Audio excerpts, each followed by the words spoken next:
Hello guys, welcome to my channel, Learn with me. Today I am gonna talk about ratio analysis. Objective of ratio analysis. Standardize financial information for comparisons. Evaluate current operations. Compare performance with past performance. Compare performance against other firms or industry standards. Study the efficiency of operations. Study the risk of operations. There are 5 types of ratio analysis. Liquidity. Investment shareholders. Profitability. Financial. A liquidity ratio is a type of financial ratio used to determine a company's ability to pay its short-term debt obligations.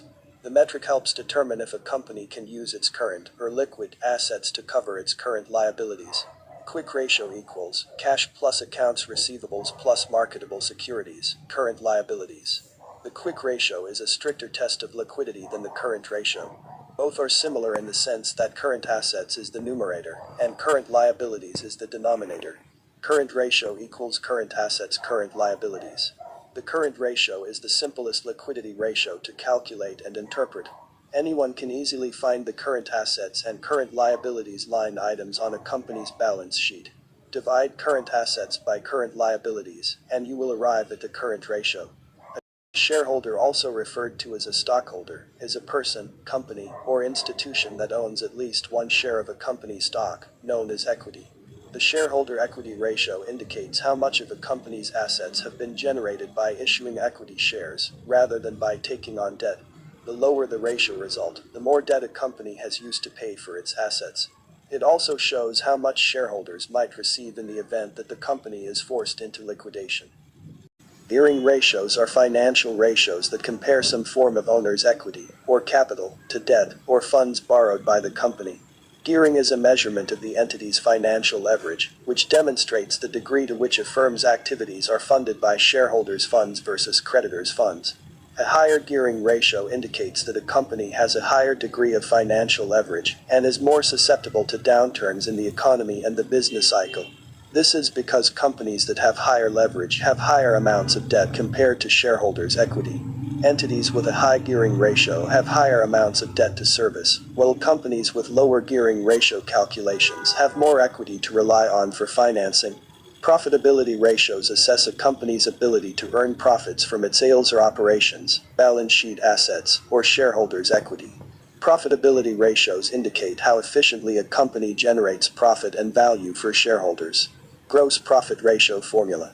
The formula for calculating the gross profit ratio is gross profit divided by net sales x 100. The gross profit is the cost of goods sold minus the total net sales figure. The cost of goods sold is determined by adding the opening stock, total purchases and direct expenses, if any, and then subtracting the closing stock. The net sales figure is calculated by adding cash sales and credit sales, and then subtracting the sales returns. Net profit margin, also known as profit margin or net profit margin ratio, is a financial ratio used to calculate the percentage of profit a company produces from its total revenue. It measures the amount of net profit a company obtains per dollar of revenue gained. The net profit margin is equal to net profit, also known as net income, divided by total revenue, expressed as a percentage. Return on capital employed, ROCE, a profitability ratio, measures how efficiently a company is using its capital to generate profits. The return on capital employed metric is considered one of the best profitability ratios, and is commonly used by investors to determine whether a company is suitable to invest in or not. Financial ratio analysis is the technique of comparing the relationship, or ratio, between two or more items of financial data from a company's financial statements. It is mainly used as a way of making fair comparisons across time, and between different companies or industries. The asset turnover ratio measures the efficiency of a company's assets to generate revenue or sales. It compares the dollar amount of sales, or revenues, to its total assets. The asset turnover ratio calculates the net sales as a percentage of its total assets. Inventory turnover is the rate at which a company replaces inventory in a given period due to sales. Calculating inventory turnover helps businesses make better pricing, manufacturing, marketing, and purchasing decisions. To calculate the inventory turnover ratio, cost of goods sold, COGS, is divided by the average inventory for the same period. Inventory turnover ratio equals cost of goods sold divided by average inventory. Average inventory is used in the ratio because companies might have higher or lower inventory levels at certain times of the year. For example, retailers. Debtor days is a measure of how quickly a business gets paid. It's the average number of days taken for a business to collect a payment from its customers. In the year-end method, you can calculate debtor days for a financial year by dividing accounts receivable by the annual sales for 365 days. There are a number of cautionary points concerning their use that need to be identified. Financial ratio analysis can be applied in lots of other contexts too. For example, the accounts receivable days formula can help you to understand whether or not an accounts receivable process is working.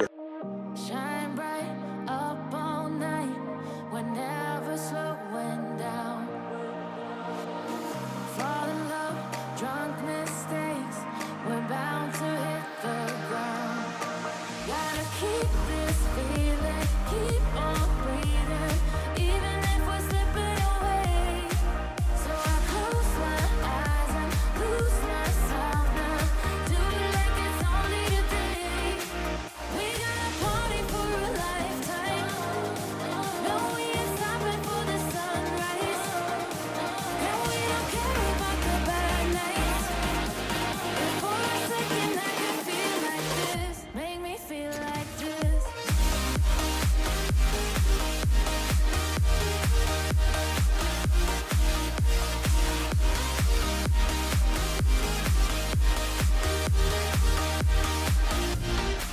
We got a party for a lifetime, no we ain't stopping for the sunrise, and we don't care about the bad nights. If for a second I can feel like this, make me feel like this. Young blood made of gold, a mind you can't control.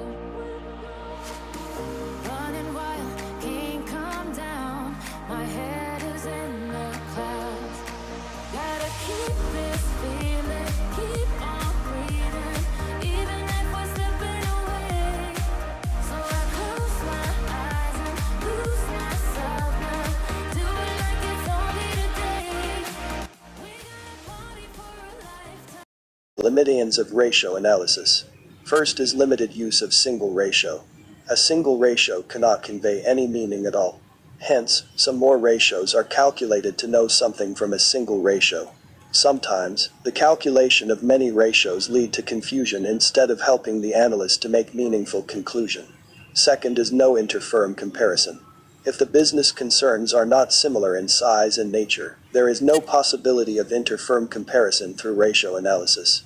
Third is lack of adequate standards. There is no standard for any ratio. Only rules of thumb for all the ratios are accepted and followed. Hence, the interpretation of ratio is difficult. Fourth is complicated and misleading conclusion. Ratios may make the comparative study more complicated and misleading conclusion on account of changes in price level.